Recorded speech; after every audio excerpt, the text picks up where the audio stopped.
Hi, I'm Danny with Northwest Spiritual Living. And I'm Sherry Hoffman with the North Seattle Spiritual Sangha. And I'm Susanna Marie, your invited guest. Welcome back.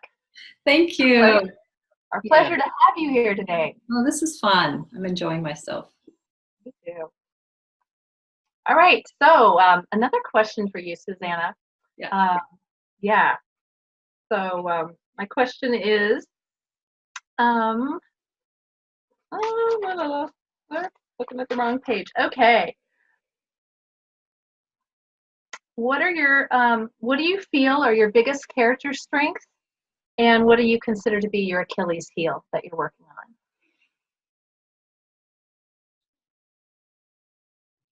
I'll start with my Achilles heel. I think that it's improving because I'm so open about it and honest now and admitting it more. So when we give permission for something to be, that's when the transformative energy really enters for anything, right? So what I think that I have some impatience. It's not big and it's not definitely not every day, but it can enter in some impatience. My daughter has pointed it out to me.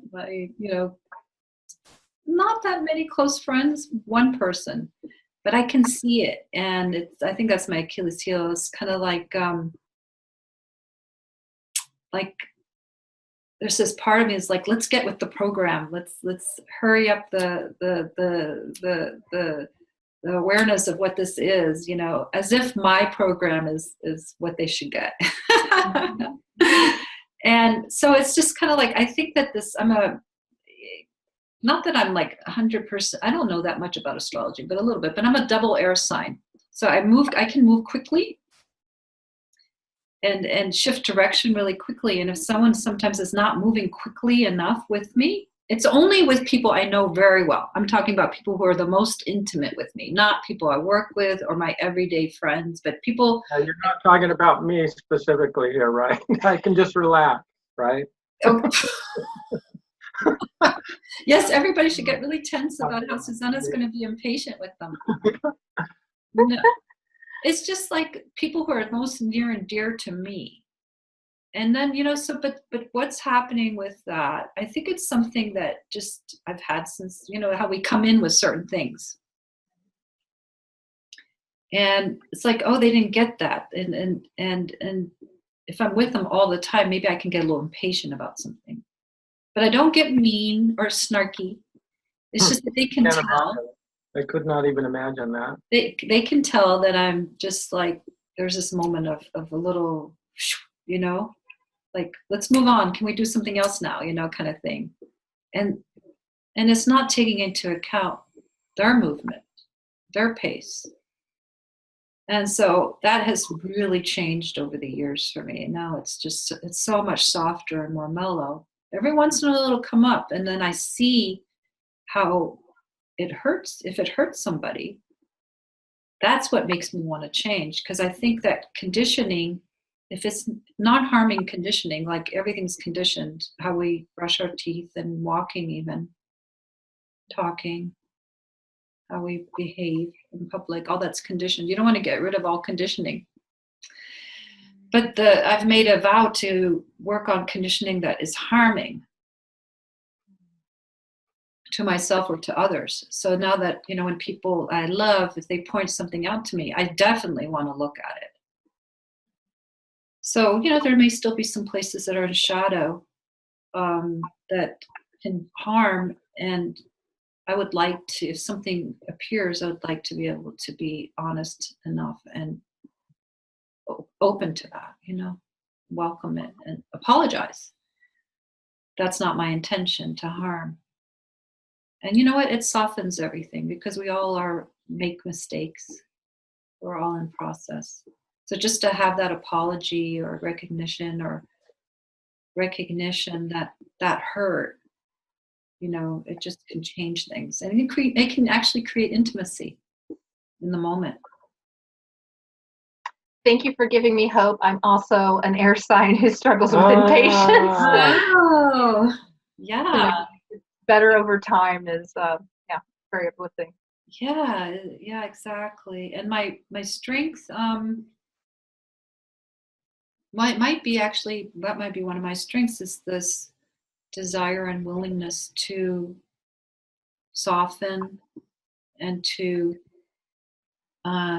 see where it is that I'm holding, if I hold judgment or separation in any part of myself in regards to the world or others. Discrimination is different from judgment, you know.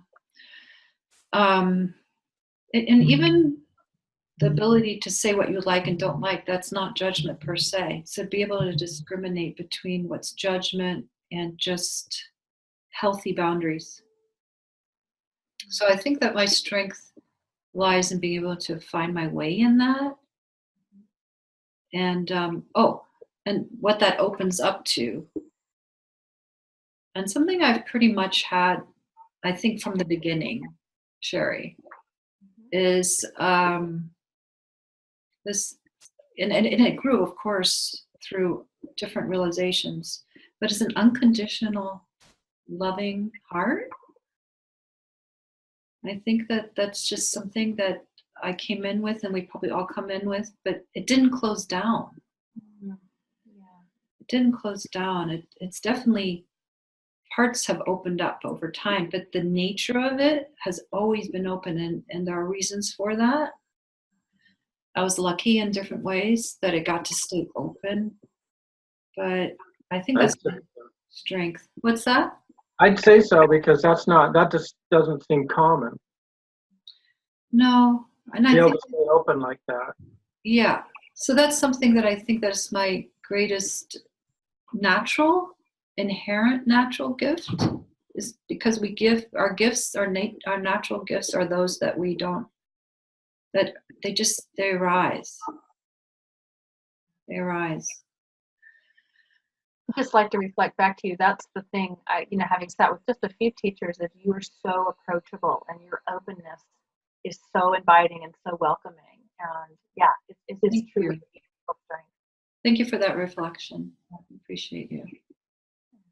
Yeah. Okay, I have one here. I wanted to ask you about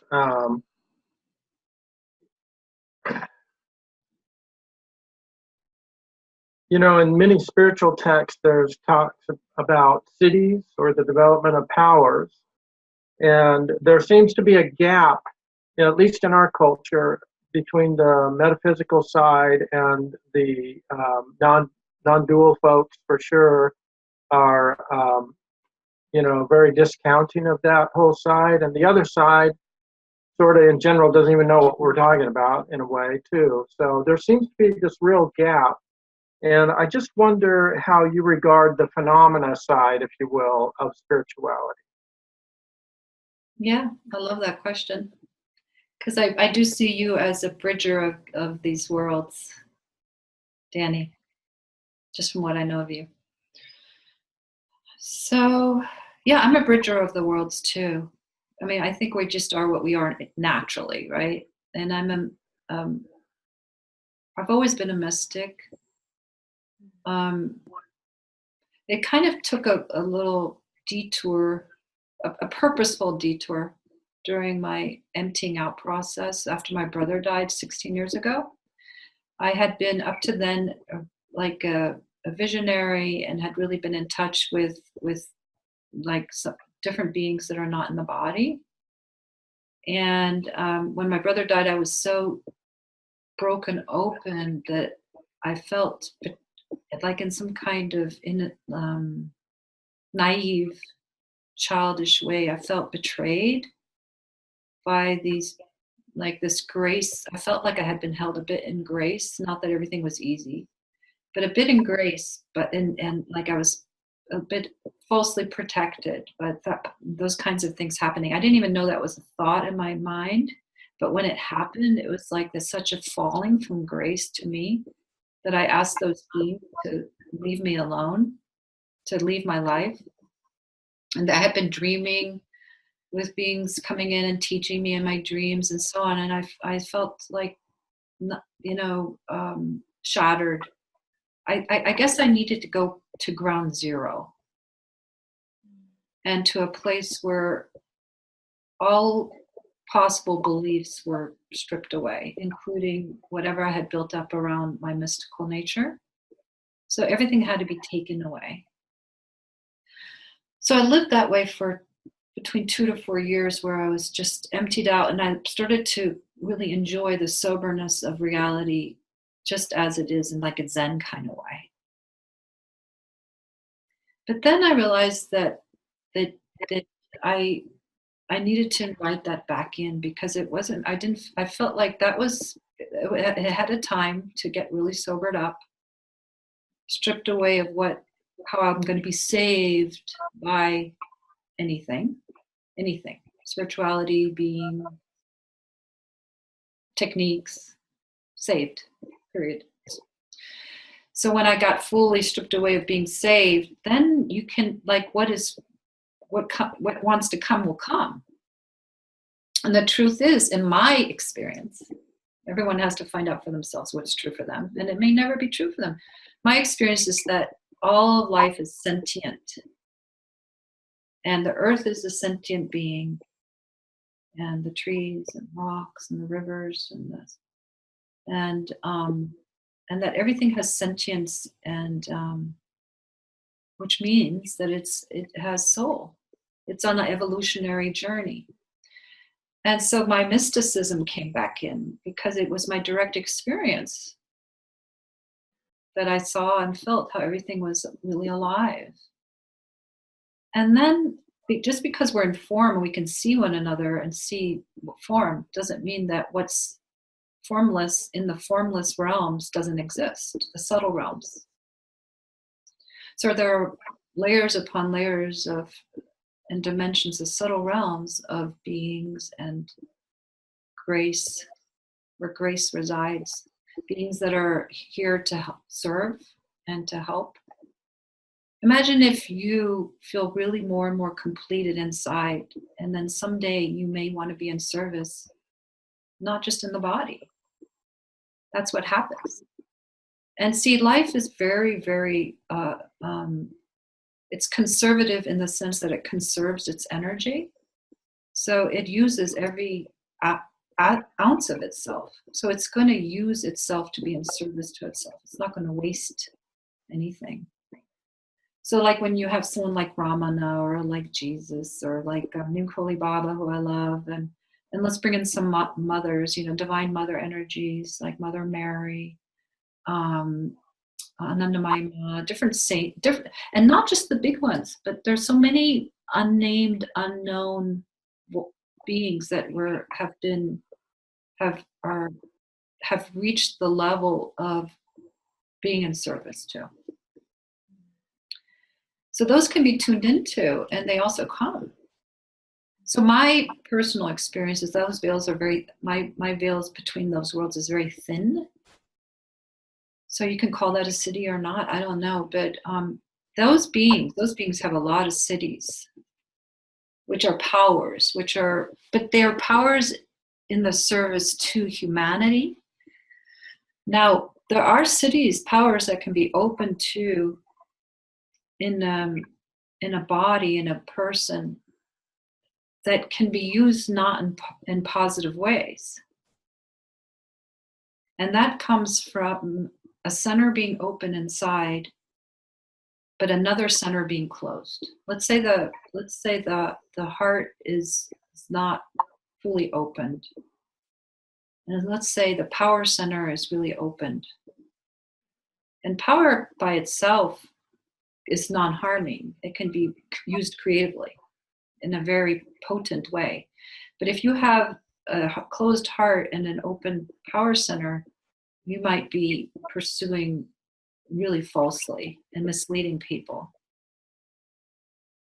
So that happens. So those are also siddhis, those are also powers, but they're not altruistic per se, and they're imbalanced. And a lot of people get falsely led. Same, they might feel a really strong Shakti or transmission from a person and get falsely led. And that's because that being is not actually been fully emptied out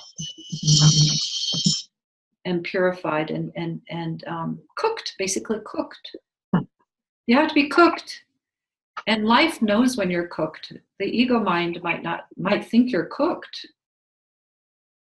But you can see it. I mean, how many teachers do you know throughout time who have been imbalanced and unkind and end up going down bad trails, right?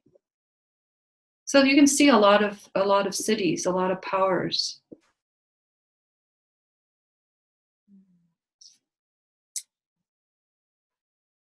Well, that's going to be the amount of time we have for today. So we want to thank you. Yeah, thank you so much, the two of you. It's been lovely. So much fun. Except we ended on a really serious note. Powers and...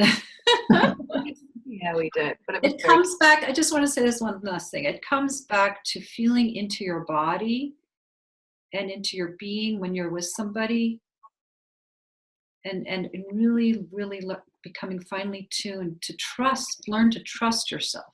If I was going to leave something with the group, is really pay attention and honor yourself, how you're feeling, and learn what it means to trust yourself and how you're feeling. Beautiful. Yeah. Lovely takeaway. Thank you, Susanna. Appreciate it. Good, thank you too, and I look forward to seeing you all in June and in the next time, because however many next times. Yay. Yeah, we can't wait. It's going to be wonderful. We're planning all kinds of things for you. And you look as radiant as always. Well, thank you. I sort of work on it, but It sort of comes naturally. I'd say a lot comes naturally. You're both so beautiful. I mean, I look forward to seeing you guys. It's going to be soon. Oh, I know.